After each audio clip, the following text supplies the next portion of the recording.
Chapter 3. Clay dropped to one knee and used the hand not clutching his portfolio. He was even more afraid of losing it after seeing the sprinting kid with the Panasonic carton to pick up Pixie Light's wrist. He got a pulse at once. It was slow but strong and regular. He felt great relief. No matter what she'd done, she was just a kid.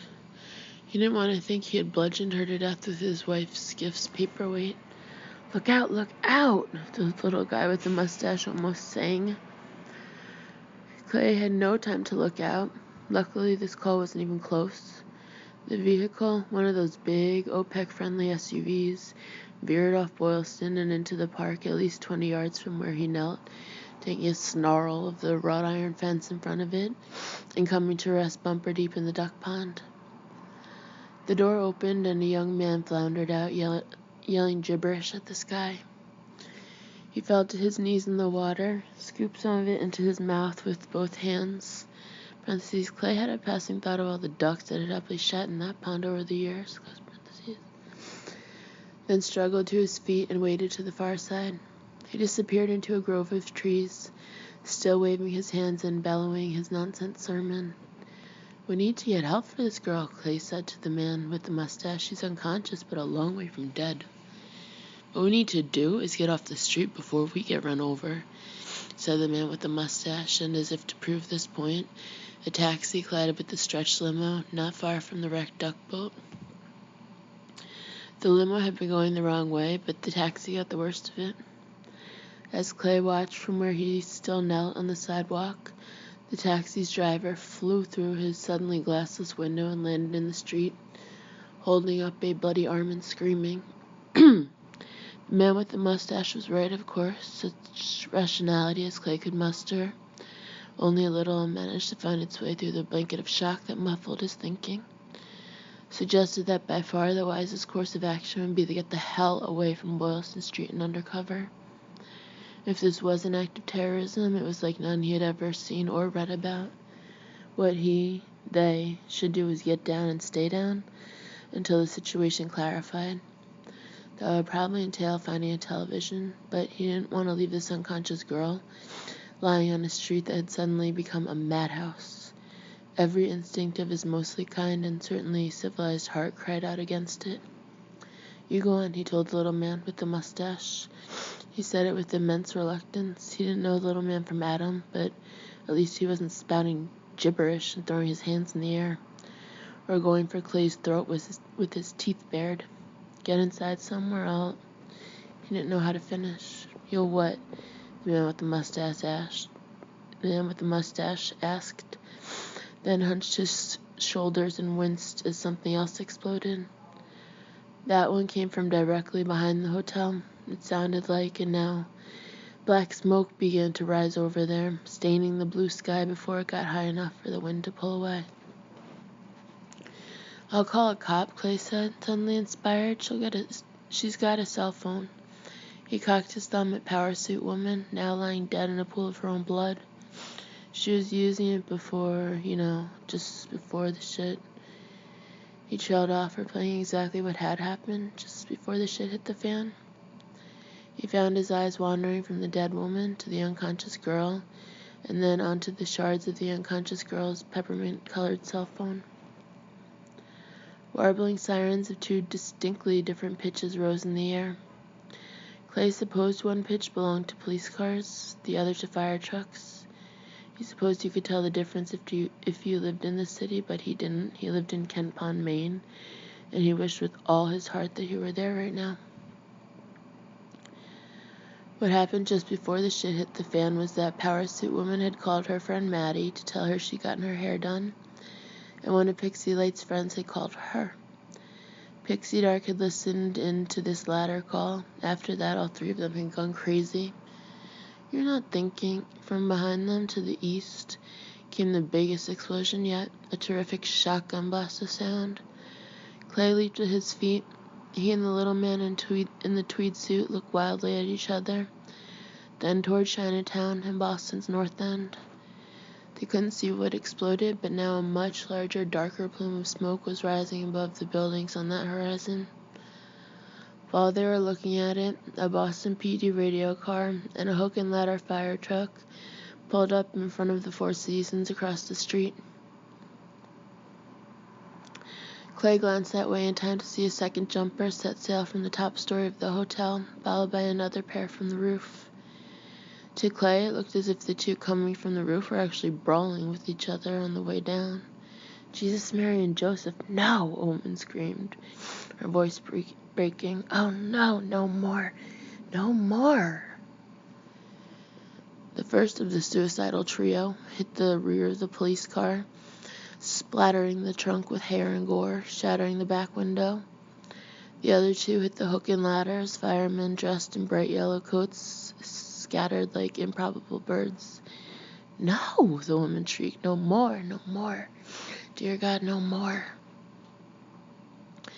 But here came a woman from the 5th or 6th floor, tumbling like a crazy acrobat, striking a policeman who was peering up and surely killing him even as she killed herself. From the north there came another of those great roaring explosions, the sound of the devil firing a shotgun in hell. And once again Clay looked at the little man, who was looking anxiously back up at him. More smoke was rising in the sky, and in spite of the brisk breeze, the blue over there was almost blotted out. They're using planes again, the little man said. The dirty bastards are using planes again. As if to underline the idea, a third monstrous explosion came rolling to them from the city's northeast. But that's Logan over there. Clay was once again finding it hard to talk and even harder to think. All he really seemed to have in his mind was some sort of half-baked joke. Did you hear the one about the, insert your favorite ethnic group here, terrorists who decided to bring America to its knees by blowing up the airport? So, the little man asked almost truculently, so why not the Hancock building or the Prue? The little man's shoulders slumped. I don't know. I only know I want to get off the street. As if to emphasize his point, half a dozen more young people sprinted past them. Boston was a city of young people, Clay had noticed, all those colleges. These 6, 3 men and 3 women were running, lootless at least, and they most assuredly weren't laughing. As they ran, one of the young men pulled out his cell phone and stuck it to his ear.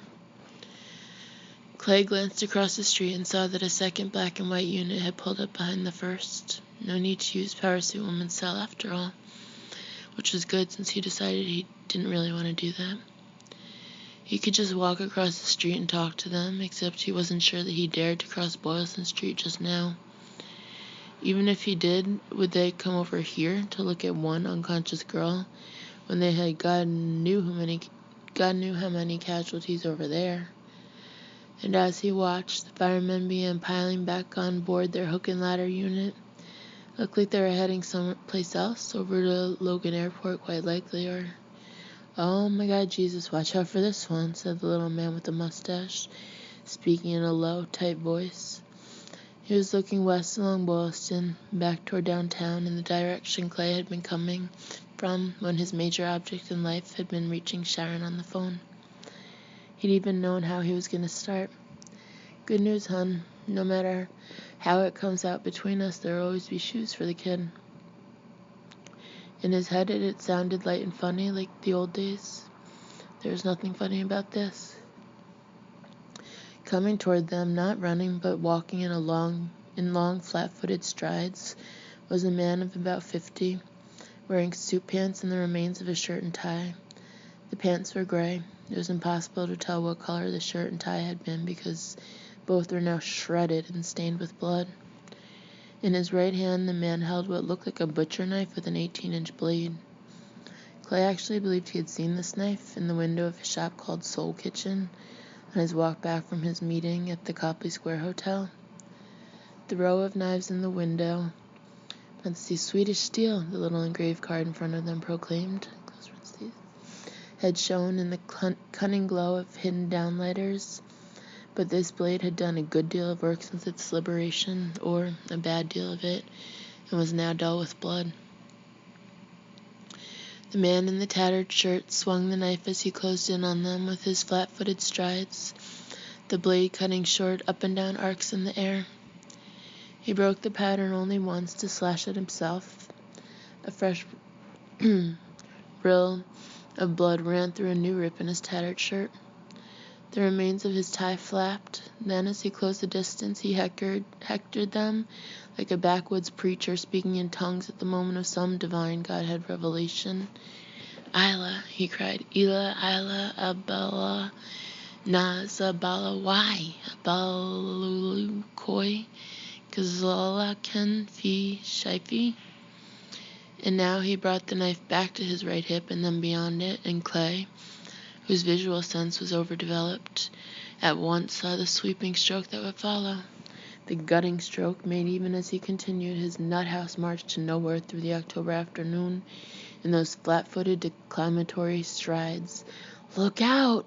the little guy with the mustache screamed. But he wasn't looking out, not the little guy with the mustache. The little guy with the mustache, the first normal person with whom Clay Riddell had spoken since this craziness began, who had, in fact, spoken to him, which had probably taken some courage under the circumstances, was frozen in place, his eyes bigger than ever behind the lenses of his gold-rimmed spectacles. And was the crazy guy going for him because of the two men? The one with the mustache was smaller and looked like easier prey. If so, maybe Mr. Speaking in Tongues wasn't completely crazy. And suddenly Clay was mad as well as scared, mad the way he might have been if he'd looked through a schoolyard fence and seen a bully getting ready to tune up on a smaller, younger kid. "Look out!" the little man with the mustache almost wailed, still not moving as his death swept toward him. Death liberated from a shop called Soul Kitchen, where Diners Club and Visa were no doubt accepted, along with your personal check if accompanied by bank card. Clay didn't think. He simply picked up his portfolio again by its stubble handle and stuck it between the oncoming knife and his new acquaintance in the tweed suit. The blade went all the way through with a hollow thunk, but the tip stopped 4 inches short of the little man's belly. The little man finally came to his senses and cringed aside toward the common, shrieking for help at the top of his lungs.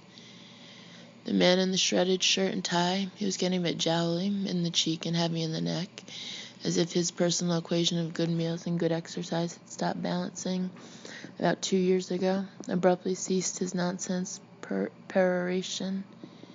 His face took on a look of vacuous perplexity that stopped short of surprise, let alone amazement. What Clay felt was a species of dismal outrage.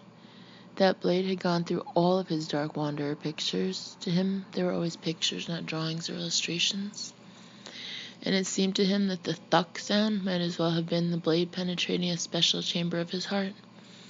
That was stupid when he had repros of everything, including the 4 color splash pages. But it didn't change how he felt. The madman's blade had skewered Sorcerer John, named after his own son, of course, the Wizard Flack, Frank and the Posse Boys, Sleepy Jean, Poison Sally, Lily Astolet, Blue Witch, and of course Ray Damon, the Dark Wanderer himself, his own fantastic creatures living in the cave of his imagination and poised to set him free from the drudgery of teaching art in a dozen rural Maine schools, driving thousands of miles a month and practically living out of his car.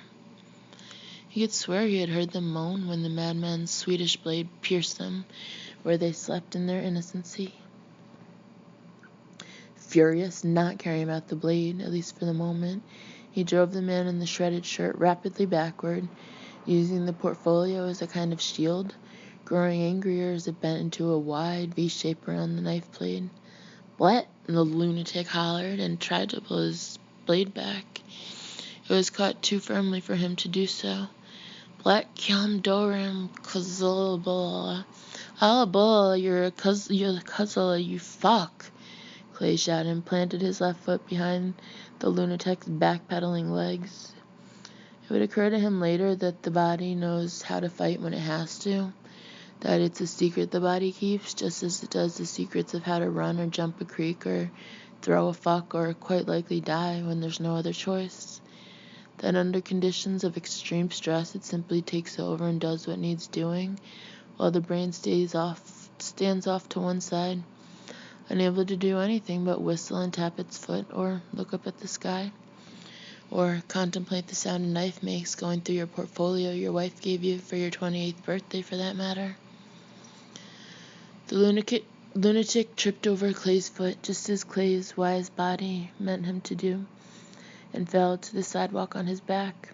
Clay stood over him, panting, with the portfolio still held in both hands like a shield bent in battle.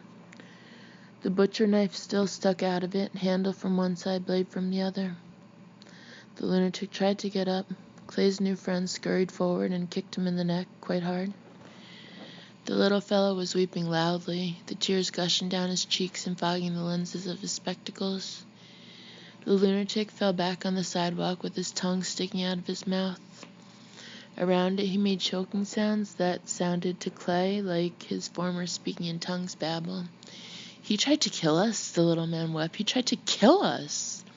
Yes, Clay said. He was aware that he had once said yes to Johnny in exactly the same way, back when they'd still called him Johnny G, and he'd come to them up this front walk with his scraped shins or elbows, wailing, "I got blood!" The man on the sidewalk, who had plenty of blood, was on his elbows, trying to get up again. Clay did the honors this time, kicking one of the guy's elbows out from under him and putting him back down on the pavement. This kicking seemed like a stopgap solution at best, and a messy one.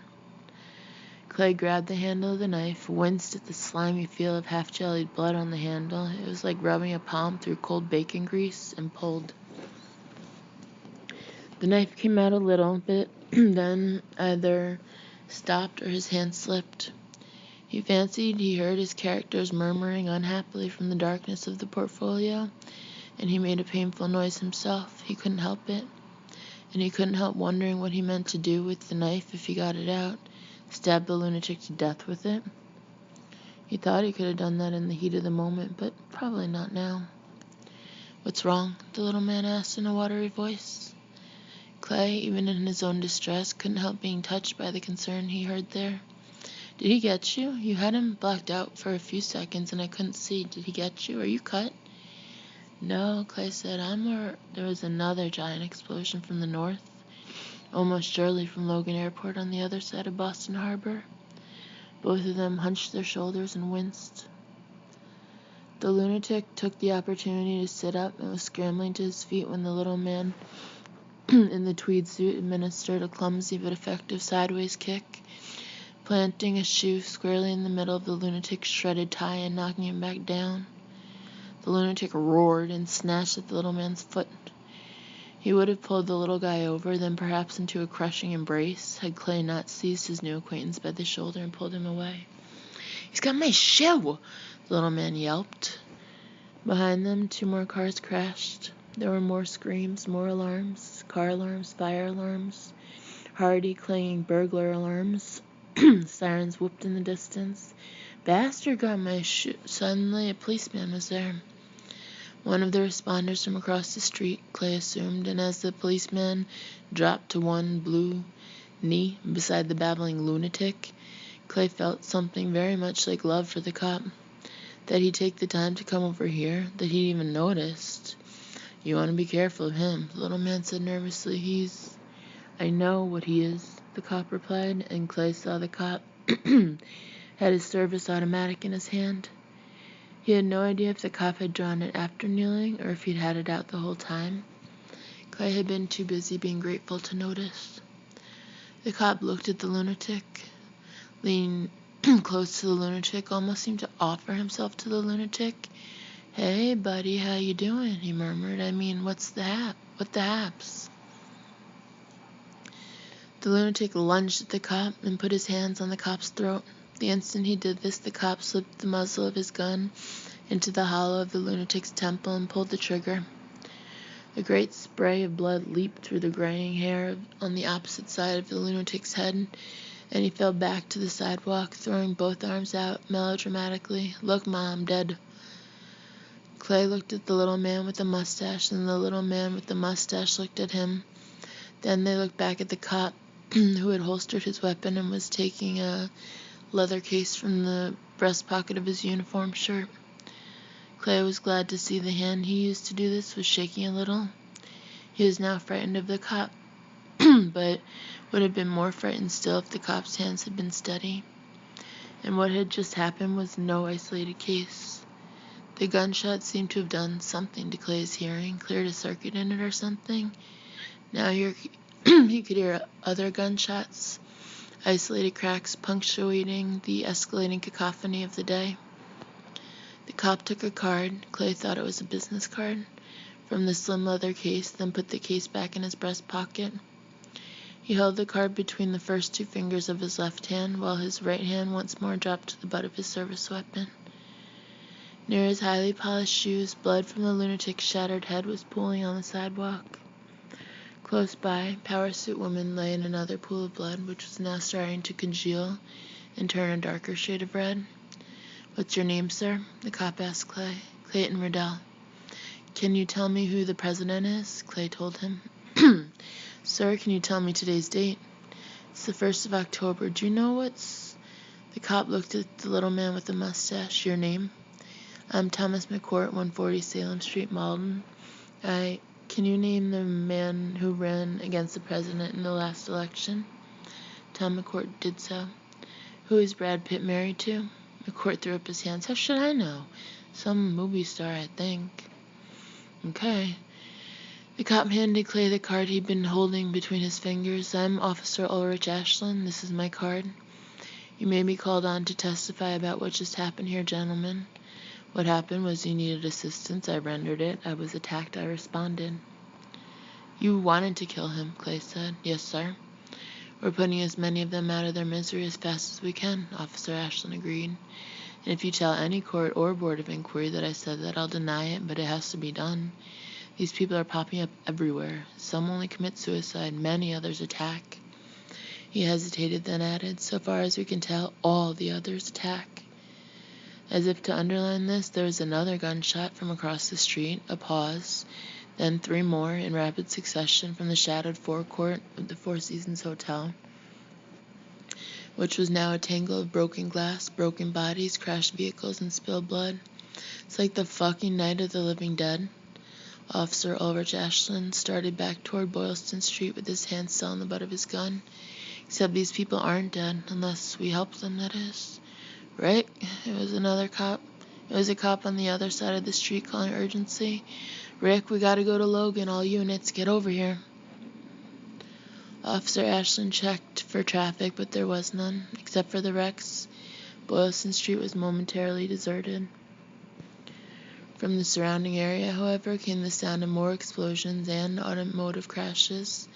The smell of smoke was getting stronger. He started across the street, got halfway, then turned back. "Get inside somewhere," he said. "Get under cover. You've been lucky once, you may not be lucky again." "Officer Ashland," Clay said, you guys don't use cell phones, do you?" Ashland regarded him from the center of Boylston Street, not, in Clay's opinion, a safe place to be. He was thinking of the rogue duck boat. "No, sir," he said. "We have radios in our cars, and these." He patted the radio in his belt, hung opposite his holster. Clay, a comic book fiend since he could read, thought briefly of Batman's marvelous utility belt. "Don't use them," Clay said. "Tell the others, don't use the cell phones." "Why do you say that?" "Because they were." He pointed to the dead woman and the unconscious girl. "Just before they went crazy. I'll bet you anything that the guy with the knife—" "Rick!" The cop on the other side shouted again. "Hurry the fuck up!" "Get under cover," Officer Ashland repeated, and trotted to the Four Seasons side of the street. Clay wished he could have repeated the thing about the cell phones, but on the whole, he was just glad to see the cop out of harm's way. Not that he believed anyone in Boston really was, not this afternoon.